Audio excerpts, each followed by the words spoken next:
Baik, bismillahirrahmanirrahim. Assalamualaikum warahmatullahi wabarakatuh. Waalaikumsalam warahmatullahi wabarakatuh. Selamat siang semuanya. Yang terhormat Ibu Amrina Izzatika MPD sebagai dosen pengampu mata kuliah Perspektif Global. Izin di sini kami dari kelompok 2 ingin mempresentasikan hasil diskusi kami, yaitu dimensi manfaat, tujuan, dan masalah perspektif global yang beranggotakan saya sendiri, Billy Vario, NPM 2163053003 sebagai moderator dan pemateri. Saya Eka Septiana Putri dengan NPM 21130530085 sebagai pemateri dan notulensi. Dan saya Tian Santuri dengan NPM 213502. Baik, terima kasih. Next.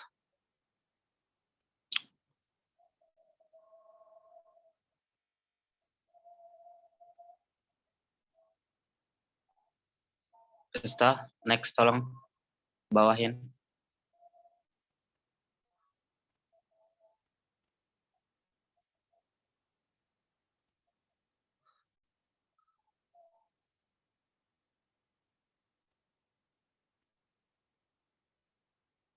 Ya, baik. Terima kasih. Ya, materi pertama akan disampaikan saya sendiri. Langsung saja. Dimensi perspektif global. Dimensi perspektif global adalah mengenai suatu masalah kehidupan yang mana bertolak dari masalah kehidupan sehari-hari, misalnya seperti masalah pendidikan, pengangguran, kemiskinan, kesejahteraan, dan lain-lain. Next.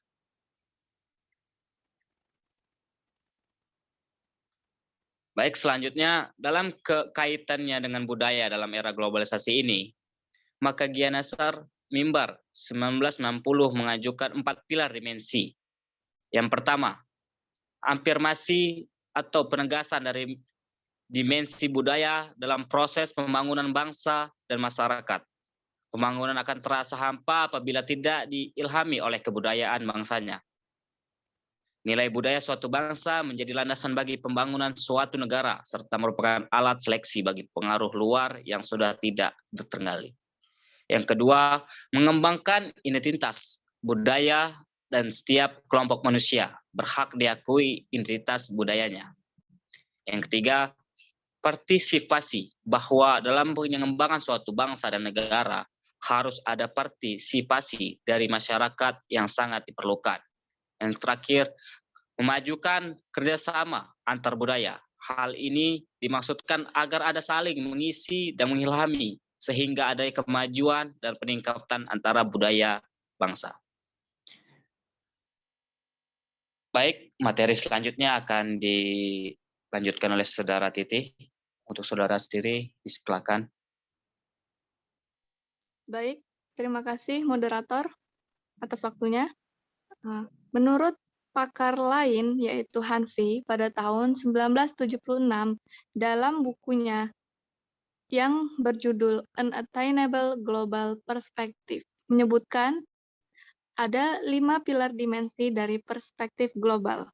Yang pertama adalah perspektif consciousness, yakni kesadaran dan penghargaan terhadap adanya berbagai macam pendapat yang berbeda-beda di dunia ini. Kemudian yang kedua, state of planet awareness. Artinya, adanya pengertian yang mendalam terhadap isu-isu dan peristiwa-peristiwa global. Yang ketiga, cross-cultural awareness. Artinya, adanya kesepakatan yang bisa diterima secara umum dalam membuat karakteristik budaya-budaya yang ada di dunia ini, yaitu bahwa sekalipun ada perbedaan dalam budaya, namun ada pula banyak kesamaan yang dimiliki. Yang keempat, systemic awareness, yakni mengetahui akan sistem-sistem yang ada di alam, sehingga mulai mengenal kompleksnya sistem internasional. Yang kelima, option for participation, yaitu mengetahui strategi-strategi yang tepat sehingga mampu berpartisipasi dengan baik dalam menghadapi isu-isu yang terjadi di tingkat lokal, nasional, hingga internasional. Next.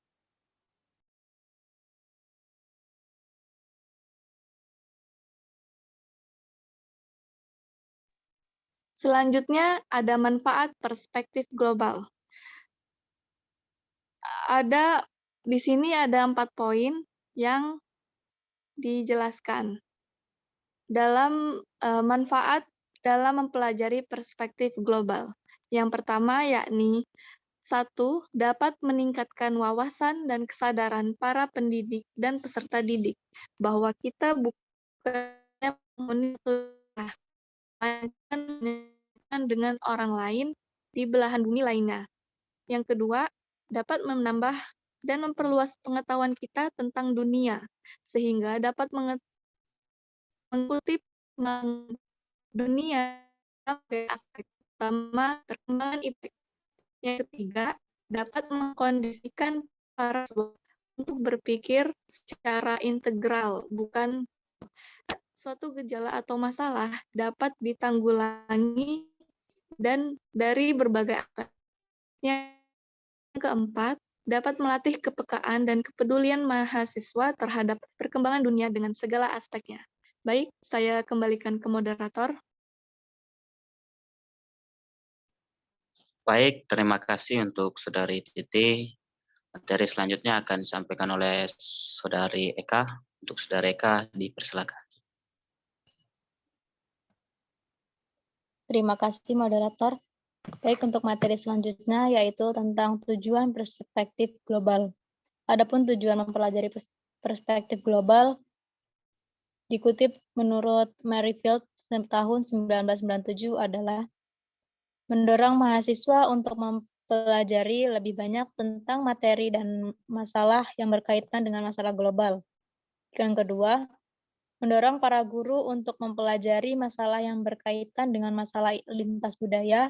Yang ketiga, mengembangkan dan memahami makna perspektif global baik dalam kehidupan sehari-hari maupun pengembangan profesinya. Berdasarkan tujuan yang dikemukakan oleh Merrifield 1997 tadi, peran guru memiliki beberapa poin. Yang pertama yaitu memberikan bekal pengetahuan kepada siswa tentang pentingnya pengetahuan global dalam memahami masalah-masalah tertentu. Yang kedua yaitu meningkatkan kesadaran dan wawasan anak didik sebagai landasan dalam melakukan tindakan yang berdampak global. Dan yang terakhir, memberikan contoh dan teladan dalam aktivitas sehari-hari yang mempunyai pengaruh terhadap masalah global. Next.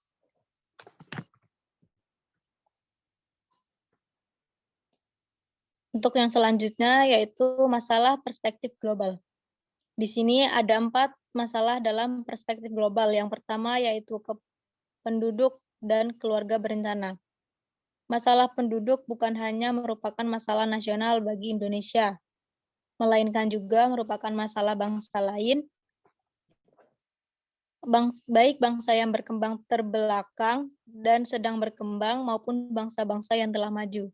Persoalan-persoalan ketidakseimbangan antara pertumbuhan dan jumlah penduduk dengan ketersediaan bahan pangan, lapangan kerja, serta pemukiman yang merupakan sebuah masalah kesejahteraan, bukan hanya masalah yang menimpa bangsa Indonesia. Salah satu upaya untuk mengatasi masalah penduduk yaitu dengan melakukan program keluarga berencana dengan mengatur jumlah anggota keluarga demi kesejahteraan masing-masing keluarga. Akan tetapi, pada kenyataannya, pelaksanaan program keluarga berencana tidak selancar seperti apa yang direncanakan dan diharapkan, melainkan masih menghadapi berbagai masalah. Yang kedua yaitu hak asasi manusia. Pada hakikatnya, setiap manusia memiliki hak yang sama di segala bidang.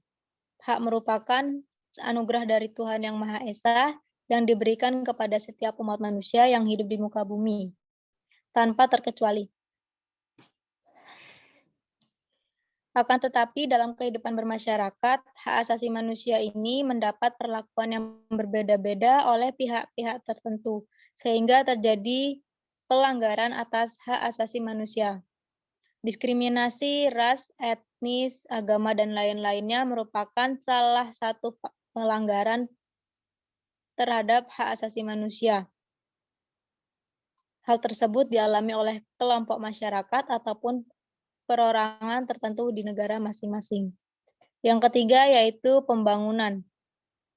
Pembangunan sendiri menurut Baltermus 1986 dinyatakan sebagai sebuah proses yang berupaya memperbaiki kondisi hidup masyarakat, baik kondisi material maupun non-material termasuk kebutuhan-kebutuhan fisik, telah, sedang, dan akan dilakukan oleh semua bangsa di dunia ini. Namun demikian, karena pada pelaksanaannya melibatkan sumber daya, baik dalam sumber daya alam maupun sumber daya manusia, termasuk kemampuan ipteknya, maka pembangunan masih banyak menghadapi masalah. Yang keempat, yaitu migrasi. Perpindahan penduduk baik dalam bentuk emigrasi keluar dari negara sendiri dan imigrasi masuk ke dalam negara tertentu, maupun dalam pengungsian terjadi di mana-mana di dunia ini. Faktor penyebabnya bermacam-macam, mulai dari faktor ekonomi, bencana alam, wabah, penyakit, politik, sampai pada keamanan. Bagi kelompok atau perorangan yang melakukannya, mungkin migrasi merupakan jalan keluar dari masalah yang dialami. Namun bagi negara atau kawasan yang didatangi mungkin menjadi masalah karena menyangkut tempat penampungan, lapangan kerja, bahan kebutuhan pokok, dan lain sebagainya. Itu saja materi yang dapat saya sampaikan. Saya kembalikan kepada moderator. Baik, terima kasih untuk Saudari Eka. Selanjutnya itu penutup. Sekian presentasi dari kami. Jika ada kesalahan atau kekurangan, kami meminta maaf kepada Tuhan. Kami mohon ampun. Saya akhiri. Assalamualaikum warahmatullahi wabarakatuh. Waalaikumsalam Warahmatullahi wabarakatuh.